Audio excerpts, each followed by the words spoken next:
Bien, ya está grabando. Bueno, hola, ¿cómo están? Espero que hayan tenido una buena semana. La semana pasada fue semana de prueba. Yo las pruebas se las voy a tener revisadas la próxima semana. Ya les voy a subir las notas, les voy a enviar las correcciones también de forma individual. ¿Ya?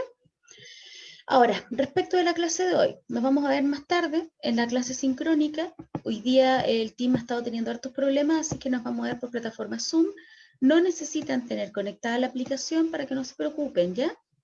Basta con que hagan clic en el enlace que les voy a mandar en un ratito. Y entonces les cuento, lo que nosotros vamos a tener que estar haciendo durante lo que queda esta semana, bueno, mañana, ¿no? Y fundamentalmente la próxima semana y parte de la siguiente, es el diseño del diagnóstico. Para ese diseño del diagnóstico es una propuesta metodológica, ya lo que yo les estoy pidiendo. Por lo tanto, hoy día vamos a asesorar esa propuesta metodológica, vamos a conversar sobre las experiencias que ustedes tienen respecto de las propuestas metodológicas y de cómo se organiza un diagnóstico. Y entonces, ¿qué cuestiones hay que considerar para organizar un diagnóstico? Ustedes debiesen tener formación y experiencia además desarrollando diagnósticos. Una de las cosas importantes en cómo se organiza ese diagnóstico tiene que ver con seleccionar un grupo. Sin embargo, la selección del grupo no la van a poder realizar hasta que no tengan la reunión con Gustavo y o con Alejandra. Hoy día van a acceder al correo electrónico de Gustavo y ustedes le van a escribir. Ya saben que tenemos un trío y una dupla, ¿no? Le van a escribir para poder tener una reunión durante la próxima semana, virtual por supuesto, para acordar qué grupo y qué temas específicos podrían ser interesantes de ser diagnosticados. Pero la propuesta metodológica la deben construir ustedes. Entonces, lo primero que uno debe tener claro respecto de una propuesta metodológica para construir una propuesta a su vez no de diagnóstico, tiene que ver con el grupo con el que estamos trabajando. Por ejemplo, si que vamos a trabajar con adultos mayores, con adultos o adultas y con niños o con niñas, son propuestas muy distintas, ¿no? Por eso que lo primero que uno tiene que pensar es cuál es el grupo con el que voy a trabajar. Si van a trabajar con adultos mayores, lo ideal es poder tener entrevistas con esas personas, reuniones y conversaciones, porque si ustedes aplican una encuesta, es posible que personas muy mayores no comprendan bien la encuesta o tengan dificultades para contestarla en un escenario de virtualidad. Luego, si van a trabajar con niños o niñas, si esos niños son menores de 10 años, lo mismo.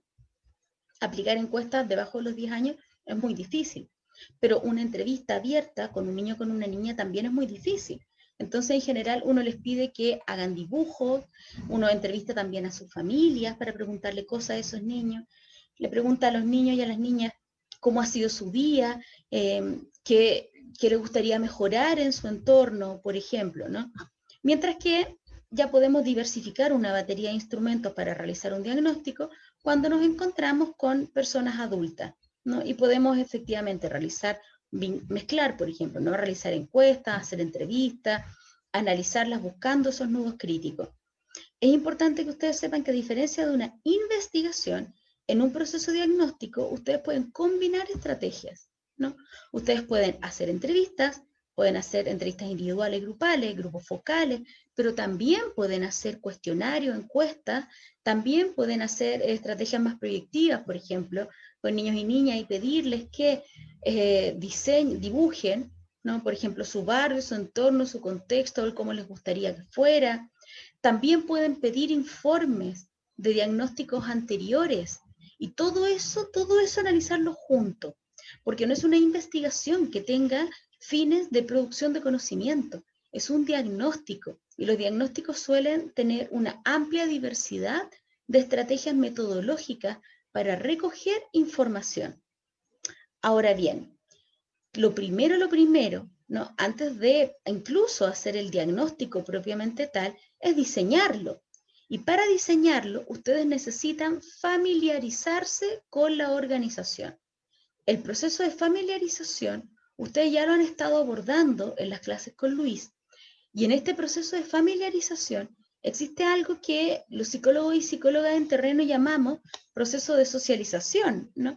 Y que tiene que ver con conocer cómo funciona la organización, qué personas trabajan en la organización, cuántos habitantes tiene, qué nos indican como resultados otros diagnósticos, eh, cuáles están siendo los nuevos críticos de hoy, pero además cuáles son los elementos culturales que solo conocemos si es que participamos de esa organización.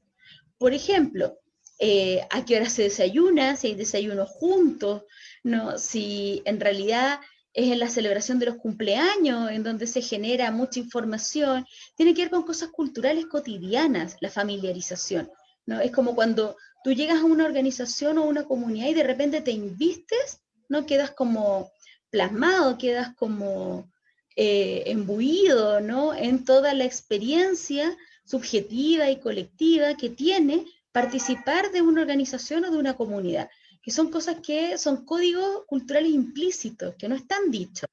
Y eso es lo que uno va aprendiendo en la familiarización, ¿no?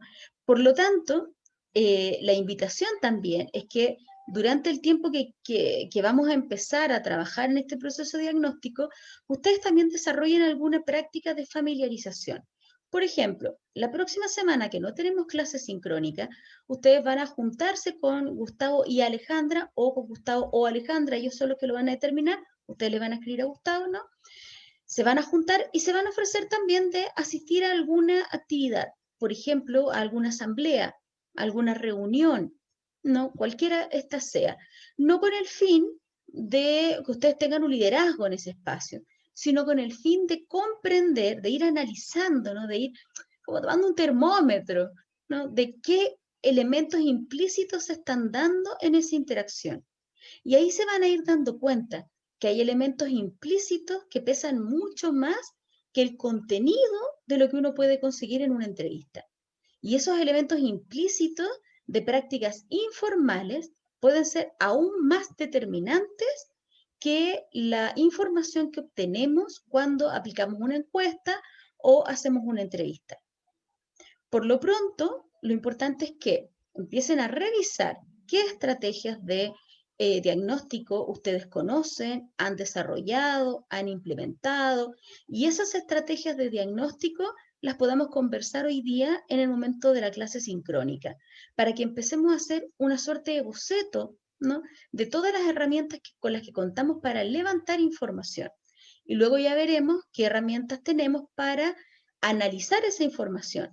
Si vamos a apelar, por ejemplo, a un análisis de contenido tradicional y vamos a levantar categorías, si vamos a hacer un análisis de árbol del problema y vamos a revisar cómo se construye un árbol del problema a partir de esa información diagnóstica que ustedes tengan, si vamos a construir un FODA, ¿no? que tenga fortaleza, oportunidades, amenazas, debilidades, ¿no?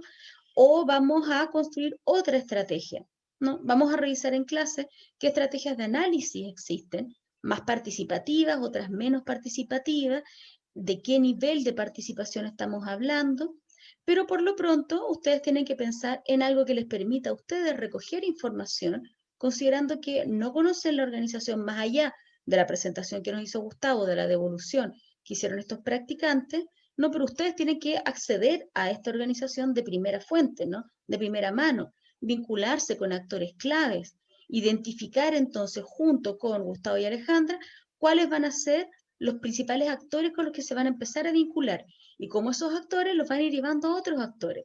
Tal vez el presidente de la Junta de Vecinos, tal vez el psicólogo del consultorio, tal vez alguna vecina, algún vecino que sean particularmente activos, ¿no? Y después de ese primer contacto, vamos entonces revisando cuáles son los contactos siguientes para levantar este diagnóstico. Recuerden que esta asignatura termina con una propuesta de acción que se implementará el primer semestre del próximo año. Por lo tanto, tenemos tiempo, tenemos la posibilidad además de levantar un buen diagnóstico y en esta entrevista inicial ustedes van a ir aprovechando de descubrir cuáles son los espacios de familiarización de los cuales pueden participar. ¿Ok? Entonces, nos vemos más tarde en la clase sincrónica y vamos a ir resolviendo también dudas más específicas de este proceso.